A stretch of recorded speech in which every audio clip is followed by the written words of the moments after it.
Hello everyone, welcome to free period. നമ്മൾ discuss ചെയ്യുന്നത് കാലിക്കറ്റ് യൂണിവേഴ്സിറ്റിയിലെ ജേർണലിസം മൈനർ കോഴ്സ് ആയിട്ടുള്ള റേഡിയോ ടെലിവിഷൻ എന്ന് പറയുന്ന ഭാഗത്തിൽ 10 മാർക്കിന് വരാൻ ചാൻസ് ഉള്ള മോസ്റ്റ് ഇമ്പോർട്ടൻ്റ് ആയിട്ടുള്ള ക്വസ്റ്റ്യൻസ് ആണ് നമ്മൾ ഡിസ്കസ് ചെയ്യുന്നത്. അതിൽ ഒന്നാമത്തെ ചോദ്യം, discuss the key qualities of a radio producer and explain how these contribute to effective radio programme. അതായത് റേഡിയോ പ്രൊഡ്യൂസറുടെ ക്വാളിറ്റീസ് എന്തൊക്കെയാണ്, ഇതെങ്ങനെയാണ് ഒരു എഫക്റ്റീവ് ആയിട്ടുള്ള റേഡിയോ പ്രോഗ്രാമിനെ കോൺട്രിബ്യൂട്ട് ചെയ്യുന്നത് എന്നുള്ളതാണ് ക്വസ്റ്റ്യൻ വന്നിട്ടുള്ളത്. ഇത് മേ ബി അല്ലെങ്കിൽ discuss the key qualities of a radio producer എന്ന് പറയുന്ന ചോദ്യം നിങ്ങൾക്ക് ഒരു 6 മാർക്കിന്റെ ചോദ്യമായിട്ടും വരാനുള്ള ചാൻസുകളുണ്ട്. ഇതിന് ആൻസർ വരുന്നത്, റേഡിയോ പ്രൊഡ്യൂസർ എന്ന് പറയുന്നത് ഒരു പ്രധാനപ്പെട്ട റോള് വഹിക്കുന്ന ഒരാളാണ്. അദ്ദേഹം പ്ലാൻ ചെയ്യുന്നു, ക്രിയേറ്റ് ചെയ്യുന്നു, മാനേജ് ചെയ്യുക, അതായത് റേഡിയോ കോണ്ടന്റുകളൊക്കെ മാനേജ് ചെയ്യുന്ന വ്യക്തിയാണ് റേഡിയോ പ്രൊഡ്യൂസർ എന്ന് പറയുന്നത്. ഒരു റേഡിയോ പ്രൊഡ്യൂസർ അദ്ദേഹത്തിന്റെ ജോലി വളരെ സക്സസ്ഫുൾ ആയിട്ട് ചെയ്യണം എന്നുണ്ടെങ്കിൽ അദ്ദേഹത്തിന് കുറച്ച് കീ ക്വാളിറ്റീസ് നിർബന്ധമായിട്ട് വരും. അതിൽ ഒന്നാമത്താണ് ക്രിയേറ്റിവിറ്റി എന്ന് പറയുന്നത്. ക്രിയേറ്റിവിറ്റി എന്ന് പറഞ്ഞു കഴിഞ്ഞാൽ പ്രൊഡ്യൂസർക്ക് യുണീക്ക് ആയിട്ടുള്ള എൻഗേജിംഗ് ആയിട്ടുള്ള കോണ്ടന്റിന്റെ ഐഡിയാസ് ക്രിയേറ്റ് ചെയ്യാനുള്ള കഴിവുകൾ വേണം. അതുപോലെ തന്നെ ഒരു ഒറിജിനാലിറ്റി ഉണ്ടാക്കാനും ഓഡിയൻസിന്റെ ഇൻട്രസ്റ്റുകളൊക്കെ രൂപീകരിക്കുന്നതിനൊക്കെ കഴിവുള്ള ഒരാളായിരിക്കണം ആരെന്ന് പറയുന്നത് റേഡിയോ പ്രൊഡ്യൂസർ എന്ന് പറയുന്നത്. രണ്ടാമത്തെ ഓർഗനൈസേഷണൽ സ്കില്ലാണ്, അതായത് ഷെഡ്യൂളുകൾ മാനേജ് ചെയ്യുക, ഗസ്റ്റുകളെ കോർഡിനേറ്റ് ചെയ്യുക, ഇന്റർവ്യൂസ് അറേഞ്ച് ചെയ്യുക, അതുപോലെ തന്നെ സ്മൂത്ത് ആയിട്ടുള്ള ടെക്നിക്കൽ ഓപ്പറേഷൻസ് ഒക്കെ എൻഷുർ ചെയ്യുക തുടങ്ങിയിട്ടുള്ള ഓർഗനൈസേഷണൽ സ്കില്ലുകൾ അദ്ദേഹത്തിന് വേണം. മൂന്നാമതായിട്ട് ടെക്നിക്കൽ നോളേജുകൾ വേണം. ടെക്നിക്കൽ നോളേജ് എന്ന് പറഞ്ഞു കഴിഞ്ഞാൽ ഓഡിയോ എക്യുപ്മെന്റ്സുകൾ, എഡിറ്റിംഗ് സോഫ്റ്റ്വെയർസ്, ബ്രോഡ്കാസ്റ്റിംഗ് ടൂൾസുകളെ കാര്യങ്ങളെ കുറിച്ചൊക്കെ അദ്ദേഹത്തിന് അറിവുകൾ വേണം. കമ്മ്യൂണിക്കേഷൻ സ്കില്ല് വേണം, അതായത് പ്രൊഡക്ഷൻ ടീമുമായിട്ട്, ആങ്കേഴ്സുമായിട്ട്, വോയിസ് ആർട്ടിസ്റ്റുകൾ ഉണ്ടായിരിക്കും, ടെക്നിക്കൽ സ്റ്റാഫുകൾ ഉണ്ടായിരിക്കും. ഇവരുമായിട്ടൊക്കെ നല്ല കമ്മ്യൂണിക്കേഷൻ സ്കില്ലുകൾ ഇവർക്ക് അത്യാവശ്യമാണ്. ലീഡർഷിപ്പ് ആൻഡ് ടീം വർക്ക്, അതായത് ഒരു റേഡിയോ പ്രോഗ്രാമിനെ അത് ലീഡ് ചെയ്ത് കൊണ്ടുപോകുന്നതിനും ബാക്കിയുള്ള മെമ്പേഴ്സിനൊക്കെ ഒരുമിച്ച് കൊണ്ടുപോകുന്നതിനുള്ള ഒരു കഴിവ് വേണം. ഡിസിഷൻ മേക്കിംഗ് ആൻഡ് എബിലിറ്റി, അതായത് പെട്ടെന്നുള്ള ക്വിക്ക് ആയിട്ടുള്ള സൗണ്ട് ആയിട്ടുള്ള ഡിസിഷൻ മേക്ക് ചെയ്യാൻ, അത് പെട്ടെന്ന് പല തീരുമാനങ്ങൾ എടുക്കേണ്ടി വരും, ആ തീരുമാനങ്ങൾ എടുക്കാനുള്ള കഴിവുകൾ വേണം. അടുത്ത് നോളേജ് ഓഫ് ഓഡിയൻസ് പ്രിഫറൻസസ്, അതായത് ഓഡിയൻസിന് എന്തെല്ലാം കാര്യങ്ങളാണ് താല്പര്യങ്ങളുള്ളത് ആ കാര്യങ്ങളെ കുറിച്ച് തിരിച്ചറിയാനുള്ള കഴിവുകൾ വേണം. ടൈം മാനേജ്മെന്റ്, അതായത് റേഡിയോ ഓപ്പറേറ്റ് ചെയ്യാൻ തുടങ്ങി കഴിഞ്ഞാൽ ടൈറ്റ് ആയിട്ടുള്ള ഷെഡ്യൂളുകളായിരിക്കും ഉണ്ടായിരിക്കുക. അപ്പോൾ എത്ര സമയത്തിനുള്ളിൽ ഏതൊക്കെ പ്രോഗ്രാമുകളാണ് ചെയ്യേണ്ടത്, എന്തൊക്കെ അറേഞ്ച്മെന്റ് ആണ് ചെയ്യേണ്ടതെന്നൊക്കെ കൃത്യമായിട്ട് മാനേജ്മെന്റ് ചെയ്യാനുള്ള കഴിവുകൾ വേണം. ഇതൊക്കെ എങ്ങനെയാണ് കോൺട്രിബ്യൂഷൻ ആവുന്നത്, ഒരു പ്രോഗ്രാമിലോട്ട് എങ്ങനെയാണ് കോൺട്രിബ്യൂഷൻ ചെയ്യുന്നതെന്ന് ചോദിച്ചു കഴിഞ്ഞാൽ ഈ ക്വാളിറ്റികളൊക്കെ ഒരു പ്രോഗ്രാമിന് റെലവെന്റ് ആയിട്ടും ടൈംലി ആയിട്ട് എൻഗേജിംഗ് ആയിട്ട് ടെക്നിക്കലി സൗണ്ട് ആയിട്ടുള്ള ഒരു പ്രോഗ്രാം ആക്കി മാറ്റാൻ ഇത്തരത്തിലുള്ള ക്വാളിറ്റീസ് ഉള്ള ഒരു റേഡിയോ പ്രൊഡ്യൂസറെ കൊണ്ട് സാധിക്കുന്നു. അപ്പോൾ ഒരു റേഡിയോ പ്രൊഡ്യൂസർ എന്ന് പറഞ്ഞു കഴിഞ്ഞാൽ ഒരു അഡ്മിനിസ്ട്രേറ്റീവ് ആയിട്ടുള്ള ജോലി മാത്രമല്ല അദ്ദേഹം ചെയ്യുന്നത്, ഒരു ക്രിയേറ്റീവ് ആയിട്ടുള്ള, ഒരു സ്ട്രാറ്റജിക് ആയിട്ടുള്ള എല്ലാ പരിപാടികളും, എല്ലാ പദ്ധതികളും അദ്ദേഹം ചെയ്യുന്നുണ്ടായിരിക്കും. അതുപോലെ തന്നെ ഒരു സ്കിൽഡ് ആയിട്ടുള്ള പ്രൊഡ്യൂസർ അദ്ദേഹം എന്ത് ചെയ്യുന്നു, ഒരു കോണ്ടന്റുമായിട്ടും അതായത് ലിസണേഴ്സുമായിട്ടുള്ള ഒരു ബന്ധം ഉണ്ടാക്കിയെടുക്കാൻ അദ്ദേഹത്തിനെ കൊണ്ട് സാധിക്കുന്നുണ്ട്. അപ്പൊ ഇത്തരത്തിലുള്ള നല്ല ക്വാളിറ്റീസ് കൊണ്ടാണ് ഒരു റേഡിയോന്റെ ഒരു എന്ത് ചെയ്യുന്നത്, അതിന്റെ സ്റ്റാൻഡേർഡുകളൊക്കെ വർദ്ധിപ്പിക്കാൻ സാധിക്കുന്നത്. ഓക്കെ, അപ്പൊ അടുത്തൊരു ചോദ്യമാണ്, how does the television production process reflect the collaborative nature of media creation? Discuss the key stages and roles involved.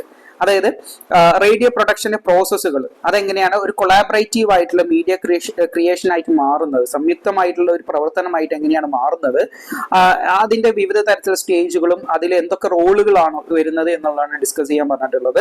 ടെലിവിഷന്റെ production എന്ന് പറയുന്നത് കൊളാബറേറ്റീവ് ആയിട്ടുള്ള മൾട്ടി ഫേസ് ആയിട്ടുള്ള പ്രോസസ്സുകളാണ്, ഓരോ സ്റ്റെപ്പ് ബൈ സ്റ്റെപ്പ് ആയിട്ടുള്ള പ്രോസസ്സുകളാണ്. ഇത് ഇൻവോൾവ് ചെയ്യുന്നത് പ്രത്യേകമായിട്ടുള്ള ഡിപ്പാർട്ട്മെന്റുകളും പ്രൊഫഷണൽസും ഉണ്ടായിരിക്കും. അത് ഈച്ച് സ്റ്റേജുകൾക്ക് അതിന് കോർഡിനേഷൻസും കമ്മ്യൂണിക്കേഷൻസും വേണം ആ മെമ്പേഴ്സ് തമ്മിൽ. അതിലെ സ്റ്റേജുകൾ എന്ന് പറയുന്ന ഒന്നാമത്തെ പ്രീ പ്രൊഡക്ഷൻ സ്റ്റേജുകളാണ്. അതിൽ ഉണ്ടാവുന്ന പ്രധാനപ്പെട്ട ആളുകൾ സ്ക്രിപ്റ്റ് റൈറ്റിംഗ് ഉണ്ടായിരിക്കും, സ്ക്രിപ്റ്റുകൾ തയ്യാറാക്കുന്നതിന് വേണ്ടിയിട്ട് ബഡ്ജറ്റിംഗ് ആൻഡ് ഷെഡ്യൂളിംഗ് ഉണ്ടായിരിക്കും, അതായത് എത്ര ബഡ്ജറ്റ് കൊണ്ടാണ് നമ്മൾ ഒരു ടെലിവിഷൻ ഷോ നിർമ്മിക്കേണ്ടത്, എങ്ങനെയൊക്കെയാണ് ടൈമുകൾ മാനേജ് ചെയ്തിട്ടാണ് ഇത് ഷൂട്ട് ചെയ്യേണ്ടത്, കാസ്റ്റിംഗ് ആൻഡ് ക്രൂ സെലക്ഷൻസ് ഉണ്ടായിരിക്കും, ആരൊക്കെയാണ് നടന്മാരായിട്ട് അല്ലെങ്കിൽ മെയിൻ മെമ്പേഴ്സ് ആയിട്ട്, ആരൊക്കെയാണ് ടെക്നിക്കൽ സ്റ്റാഫുകൾ എന്ന് തീരുമാനിക്കണം. Location scouting and set designing, അതായത് പ്രൊഡക്ഷൻ ഡിസൈനേഴ്സ് ആണ് ഈ ലൊക്കേഷൻ മാനേജ് ചെയ്യുക. അതുപോലെ തന്നെ സ്യൂട്ടബിൾ ആയിട്ടുള്ള ഷൂട്ടിങ്ങിന്റെ സ്പോട്ടുകൾ കണ്ടെത്തുക തുടങ്ങിയിട്ടുള്ളതാണ് ഇവരുടെ ജോലികൾ എന്ന് പറയുന്നത്. ഇവരൊക്കെയാണ് പ്രീ പ്രൊഡക്ഷൻ സ്റ്റേജിൽ ഉൾപ്പെടാറുള്ളത്. അടുത്തതായിട്ട് പറയുന്നത് പ്രൊഡക്ഷൻ സ്റ്റേജ് ആണ്. ഇതൊരു ആക്ച്വൽ ആയിട്ടുള്ള ഷൂട്ടിംഗ് ഫേസ് ആണ് ഏതെന്ന് പറയുന്നത്. പ്രൊഡക്ഷൻ എന്ന് പറയുന്നത് ഡയറക്ഷൻ നടക്കുന്നു. ഡയറക്ടർ എന്ത് ചെയ്യുന്നു, ആർട്ടിസ്റ്റിനെയൊക്കെ ഡ്രമാറ്റിക് ആയിട്ടുള്ള എക്സ്പെക്റ്റിലൂടെ എന്ത് ചെയ്യുന്നു, അവർ മാനേജ് ചെയ്തിട്ട് അത് ഷൂട്ട് ചെയ്യുന്നു. ക്യാമറ ഓപ്പറേറ്റേഴ്സ് ഉണ്ടായിരിക്കും, ക്യാമറ ക്രൂ മെമ്പേഴ്സ് അവരെന്ത് ചെയ്യുന്നു, വിഷ്വൽസ് ക്യാപ്ചർ ചെയ്യുന്നു. സ്റ്റോറി ബോർഡിനനുസരിച്ച് സൗണ്ട് റെക്കോർഡിങ്സ് ഉണ്ടാവുന്നു. സൗണ്ട് എഞ്ചിനീയേഴ്സ് എന്ത് ചെയ്യുന്നു, ഓഡിയോ ക്ലാരിറ്റിയോട് കൂടിയിട്ട് സൗണ്ട് ക്യാപ്ചർ ചെയ്യുന്നു. ലൈറ്റിംഗ് ഉണ്ടായിരിക്കും, ലൈറ്റിംഗിന്റെ ടെക്നീഷ്യൻസ് എന്ത് ചെയ്യുന്നു, വിഷ്വലിന്റെ ടോൺ അനുസരിച്ച് മൂഡ് അനുസരിച്ചുള്ള ലൈറ്റിംഗ്സ് കാര്യങ്ങളൊക്കെ കൊടുക്കുന്നു. അടുത്തതാണ് പോസ്റ്റ് പ്രൊഡക്ഷൻ എന്ന് പറയുന്നത്. ഇതൊരു ഫൈനൽ ഫേസ് ആണ്. റോ മെറ്റീരിയൽസ് റിഫൈൻ ചെയ്യുന്ന ഒരു സ്റ്റേജ് ആണ്. ഇവിടെയാണ് എഡിറ്റിംഗ് വരുന്നത്. ഷോട്ടുകളും എഫക്റ്റുകളും ഒക്കെ സിങ്ക് ആക്കുക, അതായത് സൗണ്ടും കാര്യങ്ങളൊക്കെ വന്നുകൊണ്ട് സിങ്ക് ആക്കുന്ന എഡിറ്റിംഗ് പ്രോസസ്സ് ഉണ്ടായിരിക്കും. സൗണ്ട് ഡിസൈനിങ് ഉണ്ടായിരിക്കും. മ്യൂസിക്, ബാക്ക്ഗ്രൗണ്ട് സ്കോറുകൾ, ഡയലോഗുകൾ തുടങ്ങിയ പല കാര്യങ്ങളും കൊടുക്കുന്നു. അത് ഫൈൻ ട്യൂൺ ആക്കി മാറ്റുന്നു, നല്ല രീതിയിൽ കേൾക്കാൻ കഴിയുന്ന രീതിയിലുള്ള ട്യൂണുകളാക്കി മാറ്റുന്നു. ഗ്രാഫിക്സുകളും എഫക്റ്റുകളും കൊടുക്കുന്നു. വിഷ്വൽ എഫക്റ്റുകൾ, ടൈറ്റിൽസ് ഒക്കെ കാര്യങ്ങളൊക്കെ ആഡ് ചെയ്യുന്നു. ഫൈനൽ റിവ്യൂ നടത്തുന്നു. ഒരു പ്രൊഡ്യൂസറും ഡയറക്ടറും ഒക്കെ എന്ത് ചെയ്യുന്നു, ഫൈനൽ വെർഷൻസ് എന്ത് ചെയ്യുന്നു, അത് അപ്രൂവ് ചെയ്യുന്നു. ഓക്കെ, ഇതെങ്ങനെയാണ് കൊളാബറേറ്റീവ് നേച്ചർ ആയിട്ട് മാറുന്നത്? റൈറ്റർ എന്ത് ചെയ്യുന്നുണ്ട്, ഒരു ബേസ് നൽകുന്നുണ്ട്. ഡയറക്ടർ എന്ത് ചെയ്യുന്നുണ്ട്, വിഷ്വൽ ആയിട്ടുള്ള കാര്യങ്ങളിലൂടെ ആ സ്ക്രിപ്റ്റിനെ മാറ്റിയെടുക്കുന്നുണ്ട്. പ്രൊഡക്ഷൻ ക്രൂ എന്ത് ചെയ്യുന്നുണ്ട്, അതിനൊരു ജീവിതം നൽകുന്നുണ്ട്. എഡിറ്റേഴ്സ് എന്ത് ചെയ്യുന്നുണ്ട്, റിഫൈൻ ദ നെറേറ്റീവ്, ആ നെറേറ്റീവിനെ റിഫൈൻ ചെയ്ത് മാറ്റുന്നുണ്ട്. അങ്ങനെ റൈറ്ററും ഡയറക്ടറും പ്രൊഡക്ഷനും എഡിറ്റേഴ്സും തുടങ്ങിയ എല്ലാ ആളുകളും ഒരുമിച്ച് നിന്ന് വർക്ക് ചെയ്യുന്നത് കൊണ്ടാണ് ഇതൊരു കൊളാബറേറ്റീവ് മീഡിയം ആയിട്ട് മാറുന്നത്. അപ്പോൾ ഇതിൽ എന്ത് ചെയ്യുന്നുണ്ട്, എല്ലാ ആളുകളുടെയും റോൾ എന്ന് പറയുന്നത് വളരെ ഇമ്പോർട്ടന്റ് ആണ്. അതായത് പ്രീ പ്രൊഡക്ഷൻ സ്റ്റേജിലുള്ള ആളുകളും പോസ്റ്റ് പ്രൊഡക്ഷൻ സ്റ്റേജിലുള്ള ആളുകളും പോസ്റ്റ് പ്രൊഡക്ഷൻ സ്റ്റേജിലുള്ള ആളുകളും ഒരുമിച്ച് നിന്ന് വർക്ക് ചെയ്യുന്നതുകൊണ്ടാണ് ഒരു ഫൈനൽ പ്രൊഡക്റ്റ് നമുക്ക് ലഭിക്കുന്നത്. അതുകൊണ്ട് ഇതൊരു കൊളാബറേറ്റീവ് മീഡിയം ആണെന്ന് നമുക്ക് പറയാൻ സാധിക്കും. ഓക്കെ, അടുത്ത ക്വസ്റ്റ്യൻ ആണ്, explain the principles of radio broadcast. How do these principles guide the planning and execution of radio programmes? അതായത് റേഡിയോ ബ്രോഡ്കാസ്റ്റിന്റെ പ്രിൻസിപ്പൾസ് എന്തെല്ലാമാണ്, ഇത് എങ്ങനെയാണ് ഈ പ്രിൻസിപ്പൾസ് ഒക്കെ ഈ പ്ലാനിങ്ങും എക്സിക്യൂഷൻസുമായിട്ടൊക്കെ എന്ത് ചെയ്യുന്നത്, പോകുന്നത് എന്നുള്ളതാണ് നമുക്ക് ഇതിന് ആൻസർ ആയിട്ട് പറയാൻ സാധിക്കുന്നത്. റേഡിയോ ബ്രോഡ്കാസ്റ്റിംഗ് എന്ന് പറയുന്നത് ഫണ്ടമെന്റൽ ആയിട്ടുള്ള ഫൗണ്ടേഷണൽ ആയിട്ടുള്ള കുറച്ച് പ്രിൻസിപ്പിൾസ് ഉണ്ട്. ഇത് എഫക്റ്റീവ് ആയിട്ടുള്ള കമ്മ്യൂണിക്കേഷൻസ്, ഓഡിയൻസുമായിട്ട് എഫക്റ്റീവ് ആയിട്ടുള്ള കമ്മ്യൂണിക്കേഷൻസ് നൽകുന്നതിന് വേണ്ടിയിട്ടാണ് എന്ത് ചെയ്യുന്നത്, ഇത്തരത്തിലുള്ള പ്രിൻസിപ്പിൾസ് ഉള്ളത്. ഈ പ്രിൻസിപ്പിൾസ് ഒരു കോണ്ടന്റ് ക്രിയേറ്റേഴ്സ്, പ്രൊഡ്യൂസേഴ്സ്, പ്രസന്റ് ചെയ്യുന്ന ആളുകൾ, അതായത് റേഡിയോ ജോക്കി, RJ, ഇവരൊക്കെ ഉപയോഗിക്കുന്നുണ്ട്. ഇത് ഉപയോഗിക്കുന്ന എന്തിനു വേണ്ടിയിട്ടാണ്, എൻഗേജിങ് ആക്കുന്നതിന് വേണ്ടിയിട്ട്, ക്ലിയർ ആക്കുന്നതിന് വേണ്ടിയിട്ട്, ഒരു പർപ്പസ്ഫുൾ ആയിട്ടുള്ള പ്രോഗ്രാം ആവുന്നതിന് വേണ്ടിയിട്ടൊക്കെയാണ് ഈ പ്രിൻസിപ്പിൾസ് ഉപയോഗിക്കുന്നത്. ആ പ്രിൻസിപ്പിൾസ് എന്തൊക്കെയാണെന്ന് ചോദിച്ചു കഴിഞ്ഞാൽ, ഒന്നാമത് സിംപ്ലിസിറ്റി ആൻഡ് ക്ലാരിറ്റി. അതായത് റേഡിയോ കമ്മ്യൂണിക്കേഷൻ എന്ന് പറയുന്നത് വളരെ സിമ്പിൾ ആയിരിക്കണം, ക്ലിയർ ആയിരിക്കണം. സ്വാഭാവികമായിട്ട് ലാക്ക് ഓഫ് വിഷ്വൽ സപ്പോർട്ടാണ്, വിഷ്വൽ സപ്പോർട്ടുകൾ നമുക്ക് കുറവാണ്. അതുകൊണ്ട് നമ്മൾ എന്ത് ചെയ്യണം, ഈസി അണ്ടർസ്റ്റാൻഡ് ആയിട്ടുള്ള മെസ്സേജുകൾ, കാര്യങ്ങൾ, സൗണ്ടുകളും വോയിസുകളും കാര്യങ്ങളൊക്കെ ഉപയോഗിക്കുക. കോംപ്ലക്സ് ആയിട്ടുള്ള വാക്കുകൾ, വൊക്കാബുലറി കാര്യങ്ങളൊക്കെ ഒഴിവാക്കുക.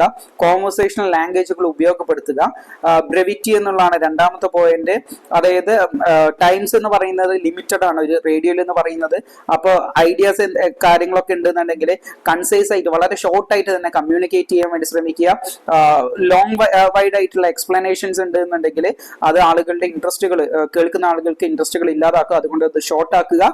ഓക്കെ, അടുത്ത പോയിന്റ് ഇമ്മീഡിയസി എന്നുള്ളതാണ്. ഇമ്മീഡിയസി എന്ന് പറഞ്ഞു കഴിഞ്ഞാൽ ഇമ്മീഡിയറ്റ് ആയിട്ടുള്ള കാര്യങ്ങൾ, അതായത് ലൈവ് ന്യൂസുകൾ, അപ്ഡേറ്റുകൾ, ഇന്ററാക്ഷൻസ് തുടങ്ങിയുള്ള കാര്യങ്ങൾക്ക് ഇമ്പോർട്ടൻസ് കൊടുക്കുക. റിയൽ ടൈം കമ്മ്യൂണിക്കേഷൻസ് കൊടുക്കാൻ വേണ്ടി ശ്രമിക്കുക. പബ്ലിക് സർവീസ് അനൗൺസ്മെന്റുകൾ, ബ്രേക്കിംഗ് ന്യൂസുകളൊക്കെ ഒരു നല്ല ടൂൾ ആക്കിയിട്ട് റേഡിയോയിൽ എടുക്കുക. നാലാമത്തത് കോൺവെർസേഷൻ ടോൺ ആണ്. അതായത് റേഡിയോ എന്ന് പറയുന്നത് ഇന്റിമേറ്റ് നേച്ചറാണ് ഉണ്ടാവുന്നത്.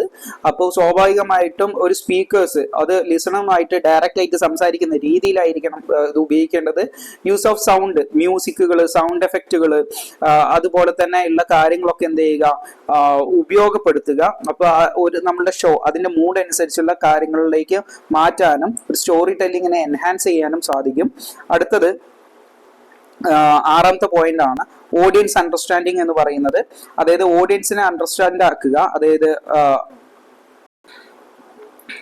ഏതൊക്കെ ഡെമോഗ്രാഫിക്സിൽ വരുന്ന ഏതൊക്കെ പ്രദേശങ്ങളിൽ വരുന്ന ആളുകളാണ് ഇത് കേൾക്കുന്നത്, അവരുടെ കൾച്ചറൽ ബാക്ക്ഗ്രൗണ്ടുകൾ എന്തൊക്കെയാണ്, അവരുടെ പ്രിഫറൻസുകൾ എന്തൊക്കെയാണ് തുടങ്ങിയ കാര്യങ്ങളൊക്കെ മനസ്സിലാക്കി അവരുടെ ലൈഫ് സ്റ്റൈലുകളും ഇൻട്രസ്റ്റുകളും മനസ്സിലാക്കി അതിനനുസരിച്ചുള്ള പ്രോഗ്രാമുകൾ നൽകുക.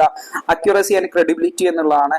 അതായത് റേഡിയോ സ്റ്റേഷൻസ് അക്യുറേറ്റ് ആയിട്ടുള്ള ബാലൻസ്ഡ് ആയിട്ടുള്ള ഇൻഫർമേഷൻസ് ഷെയർ ചെയ്യുക. ജേർണലിസത്തിന്റെ എത്തിക്സുകളും ഫാക്ട് ചെക്കിങ്ങും ഒക്കെ വളരെ കൃത്യമായിട്ടുള്ള രീതിയിൽ ഉപയോഗപ്പെടുത്തുക. ഈ പ്ലാനിങ്ങും എക്സിക്യൂഷനും ഒക്കെ എങ്ങനെയാണ്, ഈ പ്ലാനിങ്ങും കാര്യങ്ങളൊക്കെ എങ്ങനെയാണ് എക്സിക്യൂട്ട് ചെയ്ത് വരുന്നതെന്ന് ചോദിച്ചു കഴിഞ്ഞാൽ ഈ പ്രിൻസിപ്പിൾസ് ഒരു സ്ക്രിപ്റ്റ് റൈറ്റിങ്ങിന്റെ ഭാഗം തൊട്ട് ഒരു പ്രസന്റേഷന്റെ ഭാഗം വരികയാണെന്നുണ്ടെങ്കിൽ ഈ എല്ലാ കാര്യങ്ങളും കൃത്യമായിട്ട് ഉപയോഗിച്ചു കഴിഞ്ഞാൽ, അതായത് simplicity and clarity, brevity, immediacy, conversation tone, use of sound, audience understanding, accuracy and credibility തുടങ്ങിയ കാര്യങ്ങളൊക്കെ ഉപയോഗിക്കുന്നതിലൂടെ ഒരു പ്രസന്റർക്ക് വളരെ ഫ്രണ്ട്ലി ആയിട്ട് പ്രസന്റ് ചെയ്യാൻ സാധിക്കുന്നു. ഒരു സ്ക്രിപ്റ്റിന് ഒരു സിമ്പിൾ ആയിട്ടുള്ള ലാംഗ്വേജ് കൊടുക്കാൻ സാധിക്കുന്നു. ഇമോഷണൽ അപ്പീലുകൾ കൊടുക്കാൻ സാധിക്കുന്നു. ഒരു പ്രൊഡ്യൂസർക്ക് അവരുടെ കോണ്ടന്റുകൾ എന്ത് ചെയ്യുന്നു, ഒരു ടൈംലി ആയിട്ട് കൃത്യമായിട്ട് സമയത്തിനുള്ളിൽ കൺസൈസ് ആയിട്ട് അത് കൊടുക്കാൻ വേണ്ടി സാധിക്കുന്നു. അതുപോലെ തന്നെ ഈ പ്രിൻസിപ്പിൾസ് ഒക്കെ എന്ത് ചെയ്യുന്നു, റേഡിയോ പ്രോഗ്രാമിനെ ഒരു മെമ്മറബിൾ ആക്കി മാറ്റുന്നതിനൊക്കെ സഹായിക്കുന്നുണ്ട്. ഓക്കെ, അടുത്ത പോയിന്റ് ആണ്, അടുത്ത ക്വസ്റ്റ്യൻ ആണ്, television scripting requires A balance between visual and verbal storytelling. Evaluate the importance of two-column script format in achieving this balance. അതായത് ടെലിവിഷൻ സ്ക്രിപ്റ്റ് റൈറ്റിംഗിൽ ഒരു വിഷ്വലും വെർബലുമായിട്ടുള്ള വാക്കുകളിലൂടെയും അതുപോലെ തന്നെ വിഷ്വലായിട്ടും സ്റ്റോറി പറയുന്നത് വളരെ അത്യാവശ്യമാണ്. അപ്പോൾ ഇത് എങ്ങനെയാണ് 2-column സ്ക്രിപ്റ്റ് ഫോർമാറ്റിൽ ഈ ബാലൻസ് എങ്ങനെയാണ് അച്ചീവ് ചെയ്യുന്നത് എന്നുള്ളതാണ് ചോദ്യം വന്നിട്ടുള്ളത്. 2-column സ്ക്രിപ്റ്റ് ഫോർമാറ്റ് നമുക്ക് അറിയാം, ടെലിവിഷന് വേണ്ടി ഉപയോഗിക്കുന്നതാണ്. ഒരു ഇൻഡസ്ട്രി സ്റ്റാൻഡേർഡ് ടൂൾ ആണ് എന്തെന്ന് പറയുന്ന 2-column സ്ക്രിപ്റ്റ് ഫോർമാറ്റ് എന്ന് പറയുന്നത്. അപ്പോൾ വളരെ സിമ്പിൾ ആയിട്ട് അല്ലെങ്കിൽ വളരെ എഫക്റ്റീവോട് കൂടിയിട്ട് നമുക്ക് ഉപയോഗിക്കാൻ കഴിയുന്ന ഒരു സ്ക്രിപ്റ്റ് റൈറ്റിംഗ് ഫോർമാറ്റ് ആണ് 2-column സ്ക്രിപ്റ്റ് ഫോർമാറ്റ് എന്ന് പറയുന്നത്. ലെഫ്റ്റ് കോളത്തിൽ വീഡിയോ ആണ്. വീഡിയോ കോളത്തിൽ വരുന്നത് എന്താണ് സ്ക്രീനിൽ അപ്പിയർ ചെയ്യുന്നത്, എന്താണ് സ്ക്രീനിൽ വരുന്നത് അതായിരിക്കും, അതിനെ ഡിസ്ക്രൈബ് ചെയ്യുന്നതായിരിക്കും ലെഫ്റ്റ് കോളം എന്ന് പറയുന്നത്. ക്യാമറ ആംഗിൾസ്, ആക്ഷൻസ്, ഗ്രാഫിക്സുകൾ തുടങ്ങിയുള്ള കാര്യങ്ങളൊക്കെ ആയിരിക്കും ലെഫ്റ്റ് കോളത്തിൽ വരിക. റൈറ്റ് കോളം ഓഡിയോ കോളം ആയിരിക്കും. ഇത് സ്പോക്കൺ ലാംഗ്വേജുകൾ, നരേഷൻസ്, സൗണ്ട് എഫക്റ്റുകൾ, മ്യൂസിക്കുകൾ തുടങ്ങിയുള്ള കാര്യങ്ങളായിരിക്കും റൈറ്റ് കോളത്തിൽ വരിക. ഇനി ഇമ്പോർട്ടൻസ് ഓഫ് ആൻഡ് അഡ്വാൻറ്റേജസ് എന്നുള്ളതാണ് ഈ 2-column സ്ക്രിപ്റ്റ് ഫോർമാറ്റിന്റെ ഒരു അഡ്വാൻറ്റേജസ് എന്തെല്ലാമാണെന്നാണ് പറയുന്നത്. First one, synchronisation of visual and audio engagement എന്നുള്ളതാണ്. അതായത് വിഷ്വൽ ആയിട്ടുള്ള കാര്യങ്ങളും ഓഡിയോ എലിമെന്റ്സുകളും ഒരുമിച്ച് ആക്കുന്നതിന് വേണ്ടി ഇത് സഹായിക്കുന്നുണ്ട്. അതുപോലെ തന്നെ രണ്ടാമത്തെ, clear communication with the production team. അതായത് ഒരു പ്രൊഡക്ഷൻ ടീം, അതായത് directors, camera operators, editors, sound engineers തുടങ്ങിയിട്ടുള്ള ആളുകളോട് എന്താണ് നമ്മൾ സ്ക്രിപ്റ്റിൽ പറയുന്ന കാര്യം അത് കൃത്യമായിട്ട് കമ്മ്യൂണിക്കേറ്റ് ചെയ്യാൻ 2-column സ്ക്രിപ്റ്റ് ഫോർമാറ്റിലൂടെ നമുക്ക് സാധിക്കുന്നുണ്ട്. അതായത് 2-column സ്ക്രിപ്റ്റ് ഫോർമാറ്റിലൂടെ അത് എക്സ്പ്ലെയിൻ ചെയ്ത് അണ്ടർസ്റ്റാൻഡ് ചെയ്യാൻ വേണ്ടിയിട്ട് നമുക്ക് സാധിക്കുന്നുണ്ട്. എഫിഷ്യന്റ് പ്ലാനിങ് ഓഫ് സീൻസ്, അതായത് ഓരോ സീനുകളും എങ്ങനെയെല്ലാം വേണം എന്നുള്ളത് പ്ലാൻ ചെയ്യാൻ 2-column സ്ക്രിപ്റ്റ് ഫോർമാറ്റിലൂടെ സാധിക്കുന്നതാണ്. നാലാമത്തത്, ഹെൽപ്സ് മെയിൻറ്റെയിൻ കൺസിസ്റ്റൻസി. അതായത് ഈ ഫോർമാറ്റുകൾ ട്രാൻസിഷൻസ് എങ്ങനെയാണ് ഒരു സീനിൽ നിന്ന് അടുത്ത സീനിലേക്ക് ലോജിക്കലായിട്ടുള്ള ട്രാൻസിഷൻ കൊടുക്കുന്നതിന് വേണ്ടി സഹായിക്കുന്ന ഒന്നാണ്. അടുത്തത്, റെഡ്യൂസ് എറേഴ്സ് ഇൻ പ്രൊഡക്ഷൻ. അതായത് പ്രൊഡക്ഷൻ സമയത്ത് നമുക്ക് എറേഴ്സുകൾ, തെറ്റുകൾ വരുന്നത് കുറവാക്കാൻ അല്ലെങ്കിൽ ഒഴിവാക്കാൻ ഇതിലൂടെ സാധിക്കുന്നുണ്ട്. അടുത്ത, സപ്പോർട്ട് മൾട്ടി സെൻസറി എൻഗേജ്മെന്റ്. അതായത് ടെലിവിഷൻസ് സ്വാഭാവികമായിട്ടും ടെലിവിഷൻ എന്ന് പറയുന്നത് നമുക്ക് കാണാനും കേൾക്കാനും സാധിക്കുന്ന ഒന്നാണ്. അപ്പോൾ നമുക്ക് ഈ സ്ക്രിപ്റ്റിങ്ങിലൂടെ വിഷ്വലി നമുക്ക് സ്റ്റോറി ടെല്ലിങ്, അതായത് ഇമോഷണൽ ആയിട്ടുള്ള കാര്യങ്ങളൊക്കെ ഡയലോഗ്സിലൂടെയും വിഷ്വൽ ആയിട്ടുള്ള കാര്യങ്ങളിലൂടെ ഒക്കെ എൻഗേജ് ചെയ്യുന്നതിന് വേണ്ടിയിട്ട് നമുക്ക് സാധിക്കുന്നതാണ്. ഓക്കെ, അടുത്ത ക്വസ്റ്റ്യൻ ആണ്, explain the concept of 3-point lighting in video production. Discuss the purpose of each light and how they contribute to professional quality visuals. അതായത് 3-point lighting എന്ന് പറഞ്ഞു കഴിഞ്ഞാൽ എന്താണ്, കോൺസെപ്റ്റ് എന്ന് പറഞ്ഞു കഴിഞ്ഞാൽ എന്താണ്, വീഡിയോ പ്രൊഡക്ഷനിലെ ഇതൊരു പ്രൊഫഷണൽ ക്വാളിറ്റി വിഷ്വൽസ് നമുക്ക് തരുന്നതിന് എങ്ങനെയെല്ലാമാണ് സഹായിക്കുന്നത്. അപ്പോൾ ഇതിന്റെ ക്വസ്റ്റ്യൻസ് ആണ്, ആൻസേഴ്സ് ആണ് പറയുന്നത്, ശ്രദ്ധിക്കുക. 3-point ലൈറ്റിംഗ് എന്ന് പറയുന്നത് ഒരു ബേസിക് ആയിട്ടുള്ള അല്ലെങ്കിൽ പവർഫുൾ ആയിട്ടുള്ള ടെക്നിക്കാണ് വീഡിയോ പ്രൊഡക്ഷന്റെയും അതുപോലെ തന്നെ ഫിലിം പ്രൊഡക്ഷന്റെ സമയത്തൊക്കെ ഉപയോഗിക്കുന്നത്.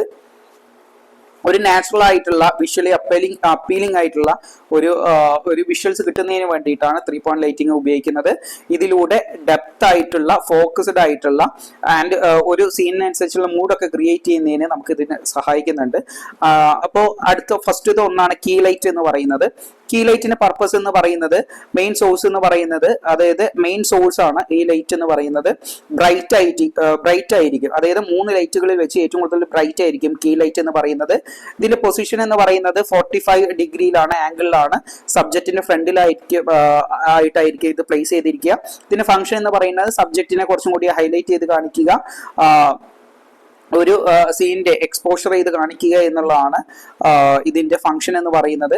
രണ്ടാമത്തെ ഫിൽ ലൈറ്റ് ആണ്. ഫിൽ ലൈറ്റ് എന്ന് പറഞ്ഞു കഴിഞ്ഞാൽ കുറച്ചും കൂടി സോഫ്റ്റ് ആയിരിക്കും, ഒരു ഹാർഷ് ആയിട്ടുള്ള ഷാഡോസ് ഒക്കെ റെഡ്യൂസ് ചെയ്യുന്നതിന് വേണ്ടിയിട്ടാണ് ഫിൽ ലൈറ്റുകൾ ഉപയോഗിക്കുന്നത്. അതായത് കീ ലൈറ്റ് ഉപയോഗിക്കുന്ന ഹാർഷ് ആയിട്ടുള്ള ഷാഡോസ് കുറയ്ക്കുന്നതിന് വേണ്ടിയിട്ടാണ് ഫിൽ ലൈറ്റുകൾ ഉപയോഗിക്കുന്നത്.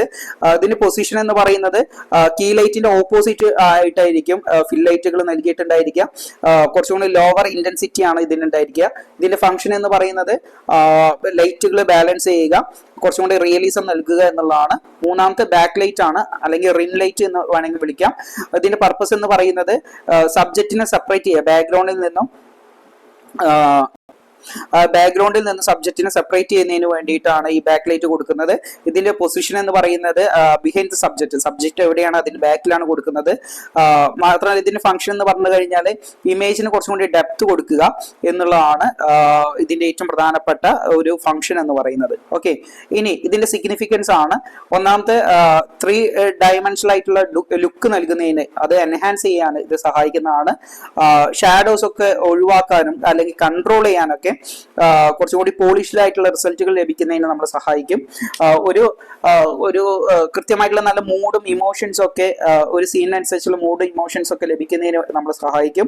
ഒരു പ്രൊഫഷണൽ ക്വാളിറ്റി വിഷ്വൽസ് നൽകുന്നതിന് വേണ്ടിയിട്ട്, ഇന്റർവ്യൂ നടക്കുകയാണ് അല്ലെങ്കിൽ ഫിലിംസ്, യൂട്യൂബ് വീഡിയോസ് ഒക്കെ ചെയ്യുന്ന സമയത്ത് ഒരു പ്രൊഫഷണൽ ക്വാളിറ്റി വിഷ്വൽസ് നൽകുന്നതിനൊക്കെ ഈ 3-point ലൈറ്റിംഗ് നമ്മളെ സഹായിക്കുന്നതാണ്. അടുത്ത ക്വസ്റ്റ്യൻ, ഇൻ ആൻ ഇറ where smartphones are widely used for content creation, evaluate the importance of understanding audio tools and editing techniques in ensuring professional quality audio visual content. അതായത് ഈ കാലഘട്ടത്ത് smart phones ഒക്കെ content ക്രിയേഷൻസിന് വേണ്ടിയിട്ട് ഉപയോഗിക്കുന്നുണ്ട്. ഇതിന് audio ടൂൾസുകളും editing ടെക്നിക്സുകളും ഒക്കെ അത്യാവശ്യമാണ്. അതുപോലെ തന്നെ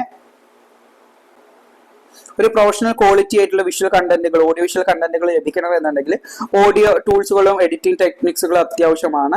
ഇത് ഇവാലുവേറ്റ് ചെയ്യുക, ഇത് വിശദീകരിക്കുക, അല്ലെങ്കിൽ ഇത് എന്താണ് എന്നുള്ളത് സമർത്ഥിക്കുക എന്നുള്ളതാണ് ക്വസ്റ്റ്യൻ വന്നിട്ടുള്ളത്. അപ്പോൾ നമുക്ക് എന്ത് ചെയ്യാം, ഇതിന്റെ ഓഡിയോ ടൂൾസുകൾ, എഡിറ്റിംഗ് ടെക്നിക്സുകൾ ഒക്കെ എന്തൊക്കെയാണെന്നുള്ളത് നമ്മൾ അറിഞ്ഞിരിക്കണം. അപ്പൊ സ്മാർട്ട് ഫോൺസുകൾ വന്നു കഴിഞ്ഞതിന് ശേഷം മീഡിയ ക്രിയേഷൻസിലൂടെ പല രീതിയിലുള്ള മാറ്റങ്ങൾ സംഭവിച്ചിട്ടുണ്ട്. ഏതൊരാൾക്കും ഓരോ കണ്ടന്റുകൾ പ്രൊഡ്യൂസ് ചെയ്യാനും അത് എഡിറ്റ് ചെയ്യാനും അത് എന്ത് ചെയ്യാം ഷെയർ ചെയ്യാനുള്ള അവസരങ്ങളൊക്കെ സ്മാർട്ട് ഫോൺസ് വന്നു കഴിഞ്ഞതിന് ശേഷം കിട്ടുന്നുണ്ട്. ഓഡിയോ ടൂൾസും എഡിറ്റിംഗ് ടെക്നിക്സുകളൊക്കെ ആളുകൾ മനസ്സിലാക്കുന്നു, അതിലൂടെ ബെറ്റർ ആയിട്ടുള്ള വിഷ്വൽസുകൾ അവർ പ്രൊവൈഡ് ചെയ്യുന്നു. അതുപോലെ തന്നെ എന്തൊക്കെ കാര്യങ്ങളാണ് ഇവർ എൻഗേജ് ചെയ്യുന്നതിന് വേണ്ടിയിട്ട്, ഒരു പ്രൊഫഷണലിസം കൊണ്ടുവരുന്നതിന് വേണ്ടി ഉപയോഗിക്കുന്നത് നോക്കാം. ഒരു ഓഡിയോ ടൂൾസുകൾ എന്തെല്ലാമാണ് ഇവർ ഉപയോഗിക്കുന്നത്? ഒന്ന് മൈക്രോഫോൺസ് ആണ്. എക്സ്റ്റേണൽ ആയിട്ട് ഇവർ മൈക്രോഫോൺസ് ഉപയോഗിക്കുന്നുണ്ട് ഫോണിൽ. അപ്പൊ മൈക്രോഫോൺസ് ബാക്ക്ഗ്രൗണ്ട് നോയ്സുകൾ കട്ട് ചെയ്യുന്നതാണ്. എക്സ്റ്റേണൽ മൈക്രോഫോൺസുകൾ ഉണ്ടായിരിക്കും, ലാപ്പിൽ, ഷോട്ട് ഗണ്ണ്, ഇതൊക്കെ ക്ലീൻ ആയിട്ടുള്ള വോയിസുകൾ ക്യാപ്ചർ ചെയ്യുന്നതിന് വേണ്ടി സഹായിക്കും. ഹെഡ്ഫോൺസുകൾ ഉണ്ടായിരിക്കും, ഈ വീഡിയോസ് ഒക്കെ റെക്കോർഡ് ചെയ്യുന്ന സമയത്ത് അതിന്റെ വോയിസുകളൊക്കെ മോണിറ്റർ ചെയ്യുന്നതിന് വേണ്ടിയിട്ട് ഉപയോഗിക്കാറുണ്ട്. അതുപോലെ തന്നെ എഡിറ്റ് ചെയ്യുന്ന സമയത്തൊക്കെ ഹെഡ്ഫോൺസ് വെച്ചിട്ട് വോയിസുകൾ മോണിറ്റർ ചെയ്യും. ഓഡിയോ എഡിറ്റിംഗ് ആപ്സുകൾ ഉണ്ട്, wave pad, Audacity, garage band തുടങ്ങിയിട്ടുള്ള പല സോഫ്റ്റ്വെയറുകളും ഉപയോഗിച്ചുകൊണ്ട് നോയ്സുകൾ റെഡ്യൂസ് ചെയ്യാം, വോയിസ് ലെവൽസുകൾ അഡ്ജസ്റ്റ് ചെയ്യാം, അതുപോലെ തന്നെ ക്ലാരിറ്റികൾ എൻഹാൻസ് ചെയ്യാൻ വേണ്ടി സാധിക്കും. പിന്നെ അടുത്തതാണ് sound effect and background music. അതായത് സ്റ്റോറി ടെല്ലിങ്ങിന് മൂഡ് അനുസരിച്ചുകൊണ്ട് നമുക്ക് സൗണ്ട് ട്രാപ്പ് അല്ലെങ്കിൽ ആങ്കർ തുടങ്ങിയിട്ടുള്ള സോഫ്റ്റ്വെയറുകൾ ഉപയോഗിച്ചുകൊണ്ട്, അതിന്റെ ലൈബ്രറീസ് ഉപയോഗിച്ചുകൊണ്ട് നമുക്ക് മ്യൂസിക്കുകളും ബാക്ക്ഗ്രൗണ്ട് മ്യൂസിക്കുകളും കാര്യങ്ങളൊക്കെ ആഡ് ചെയ്യാവുന്നതാണ്. ഇതിലൂടെ നമുക്ക് എന്ത് ചെയ്യാൻ പറ്റും, നല്ലൊരു ഇമോഷണൽ അപ്പീലുള്ള ഒരു ഓഡിയോസ് കാര്യങ്ങളൊക്കെ ഉണ്ടാക്കാൻ വേണ്ടി സാധിക്കും. ഇനി എഡിറ്റിംഗ് ടെക്നിക്സുകളാണ്. എഡിറ്റിംഗ് ടെക്നിക്സിൽ കട്ടിങ് ആൻഡ് ട്രിമ്മിങ് എന്നുള്ളതാണ്. കട്ടിങ് ആൻഡ് ട്രിമ്മിങ് എന്ന് പറഞ്ഞു കഴിഞ്ഞാൽ നമുക്ക് അൺനെസസറി ആയിട്ടുള്ള പാർട്ടുകൾ കാര്യങ്ങൾ ഉണ്ട് എന്നുണ്ടെങ്കിൽ അത് നമുക്ക് ഒഴിവാക്കാൻ സാധിക്കും. ട്രാൻസിഷൻസ് ആൻഡ് എഫക്റ്റ് എന്നുള്ളതാണ്. ഓരോ സീനിൽ നിന്നും മറ്റൊരു സീനിലോട്ട് സ്മൂത്ത് ആയിട്ട് ചേഞ്ച് ചെയ്യുന്നതിന് വേണ്ടിയിട്ട്, വിഷ്വലി എൻഹാൻസ്മെന്റ് ചെയ്യുന്നതിന് വേണ്ടിയിട്ട് നമുക്ക് ട്രാൻസിഷൻസും എഫക്റ്റുകൾ ഉപയോഗിക്കാം. കളർ കറക്ഷൻ ആൻഡ് ഫിൽറ്റേഴ്സ് എന്നുള്ളതാണ്. ഫൂട്ടേജുകൾ കുറച്ചും കൂടി പോളിഷ്ഡ് ആയിട്ടുള്ള പ്രൊഫഷണൽ ലുക്കുകൾ ലഭിക്കുന്നതിന് വേണ്ടിയിട്ട് കളർ കറക്ഷൻസും ഫിൽറ്റേഴ്സും ഉപയോഗിക്കാം. ഓഡിയോ സിൻസിങ് എന്നുള്ളതാണ്. എന്ന് വെച്ച് കഴിഞ്ഞാൽ ഓഡിയോ സിങ്ക് ചെയ്യാൻ പറ്റും നമുക്ക്. വിഷ്വൽസും ഓഡിയോ ഒരുമിച്ചാക്കാൻ വേണ്ടി സാധിക്കും.